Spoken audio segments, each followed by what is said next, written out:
اللہ سے ڈرتے رہو تاکہ کامیاب ہو جاؤ۔ مومنو، ایسی چیزوں کے بارے میں مت سوال کرو کہ اگر ان کی حقیقتیں تم پر ظاہر کر دی جائیں تو تمہیں بری لگیں، اور اگر قرآن کے نازل ہونے کے ایام میں ایسی باتیں پوچھو گے تو تم پر ظاہر بھی کر دی جائیں گی۔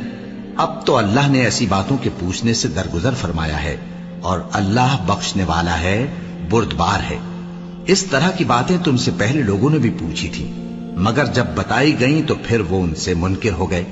اللہ نے نہ تو کوئی بحیرہ مقرر کیا ہے، اور نہ کوئی سائبہ، اور نہ کوئی وسیلہ، اور نہ کوئی حامی، لیکن کافر اللہ پر جھوٹ باندھتے ہیں، اور یہ اکثر عقل سے کام نہیں لیتے۔ اور جب ان لوگوں سے کہا جاتا ہے کہ جو کتاب اللہ نے نازل فرمائی ہے اس کی طرف اور پیغمبر کی طرف رجوع کرو، تو کہتے ہیں کہ جس طریق پر ہم نے اپنے باپ دادا کو پایا ہے وہی ہمیں کافی ہے۔ بھلا اگر ان کے باپ دادا نہ تو کچھ جانتے ہوں اور نہ سیدھے رستے پر ہوں تب بھی